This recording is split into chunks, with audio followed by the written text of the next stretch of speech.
The US Justice Department is facing backlash from press freedom groups after the New York Times revealed that the government secretly asked for the phone records of several of its journalists. Now, the Times reports that a newly unsealed legal filing shows that federal prosecutors targeted the communication logs of multiple investigative reporters, as well as members of their immediate families.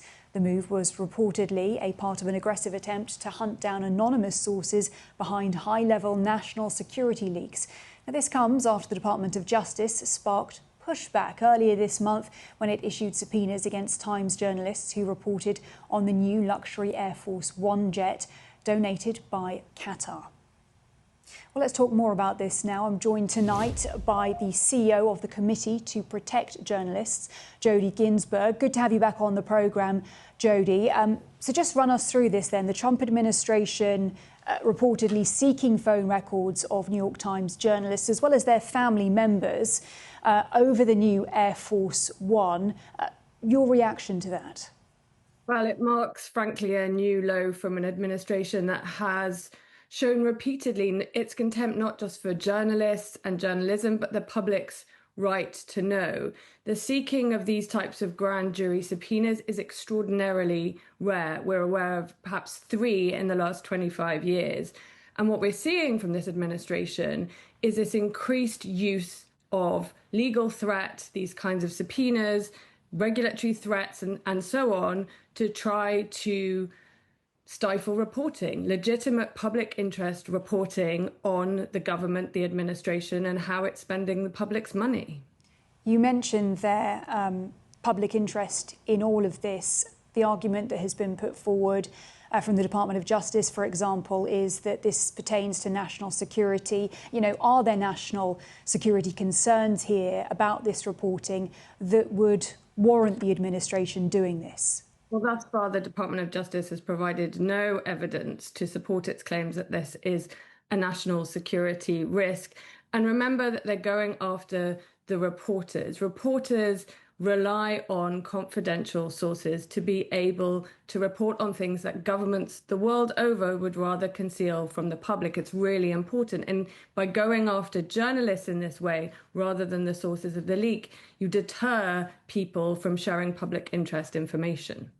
Yeah, and just tell us more about that, because the Department of Justice has said, look, reporters aren't targets in all of this, that it's specifically the people who are leaking the classified information and that they respect the role that the press plays. But there's also, the issue that's been raised about how this has been dealt with, the fact that reporters have been waking up with federal agents, for example, delivering subpoenas at their door.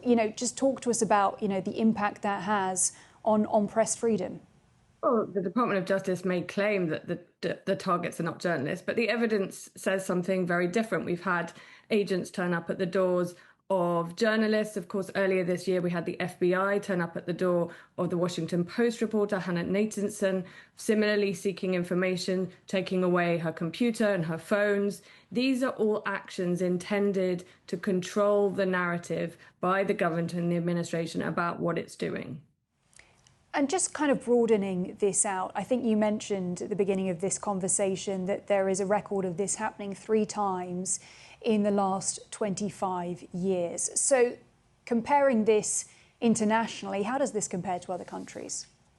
Well, unfortunately, the kinds of things that we've seen from this administration, the legal threats, the defamation cases against the likes of ABC and CBS, the demeaning and degrading of journalists at press conferences and so on, the increased use of regulation to punish news outlets that the administration doesn't like. These are all the hallmarks that we see over our 40 years of doing this work at the Committee to Protect Journalists from authoritarian regimes. And in fact, Maria Ressa, the Nobel laureate, the journalist and Nobel laureate, says that what she experiences here in the United States is similar to what she experienced in the Philippines over the course of 10 years. And of course, she was threatened with up to 100 years in jail, but happening at warp speed in just the space of 2 years. And Jody, I do want to ask you, in light of all of this, when you speak to journalists from various outlets, do you think this is having an impact on how they do their work? I think it's absolutely having an impact. If you think of this coupled with the introduction of restrictions on visas that foreign journalists can get, the kinds of raids we've seen from ICE, from immigration against foreign journalists, all of that has a chilling effect. And the important thing to remember is big news outlets have the capacity to fight back against this. They have their own in-house legal teams. They have, many of them, deep pockets. But this has a knock-on effect. It's not just in the administration that we're seeing this. We're seeing these kinds of tactics being used at state and local level as well, where smaller news outlets, independent news outlets, simply don't have the resource to fight back and may choose not to do this kind of important public interest journalism for fear that they might be bankrupted by legal cases and other kinds of threats.